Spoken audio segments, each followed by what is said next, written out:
আসসালামু আলাইকুম ওয়া রাহমাতুল্লাহি ওয়া বারাকাতুহু। আমরা অনেক সময় আমাদের ফেসবুকে বিভিন্ন ভিডিও বা পোস্ট বা কমেন্ট বা আমাদের কোনো আপলোড করা কোনো ফটো আমরা ডিলিট করার জন্য খুঁজি। অনেক সময় দেখা যায় 1 বছর আগের বা 2 বছর আগের কোনো ভিডিও আমাদেরকে ডিলিট করতে হবে। তো আমরা কিভাবে ডিলিট করব সেটা খুব সহজেই দেখে নিতে পারেন। আমরা সেই ভিডিওটা কিভাবে ডিলিট করব বা ছবিটা কিভাবে ডিলিট করব।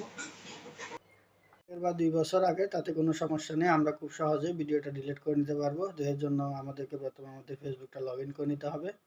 ফেসবুক লগইন করার পর আমরা প্রোফাইল আইকনে ক্লিক করব। প্রোফাইল আইকনে ক্লিক করার পর আপনারা দেখতে পাচ্ছেন এখানে সেটিং অপশন আছে উপরে। আমরা এখন সেটিং অপশনে ক্লিক করব। সেটিং অপশনে ক্লিক করার পর আমরা একটু নিচের দিকে যদি স্ক্রল করি, নিচের দিকে স্ক্রল করলে দেখতে পারবেন এখানে অ্যাক্টিভিটি লগ নামের একটা অপশন আছে। অ্যাক্টিভিটি লগ আমরা অ্যাক্টিভিটি লগে ক্লিক করব। অ্যাক্টিভিটি লগে ক্লিক করার পর আপনার এখানে বিভিন্ন ট্রাস্ট, আরশিভ, অ্যাক্টিভিটি হিস্ট্রি। তো আমি ভিডিওতে যাব, এখন লাইভ ভিডিও, আমার একটা লাইভ ভিডিও আমি ডিলিট করব। তো এখানে আসার পর আপনারা দেখতে পাচ্ছেন আমার সেই লাইভ ভিডিওটা শো করতেছে এখানে। আমি খুব সহজেই ভিডিওটা ডিলিট করব। আর যদি আপনারা কোনো আগের বা 1 বছর আগের বা 2 বছর আগের ছবি ডিলিট করতে চান তাহলে এখানে এক লেখা আছে দেখতে পাচ্ছেন ফিল্টারে।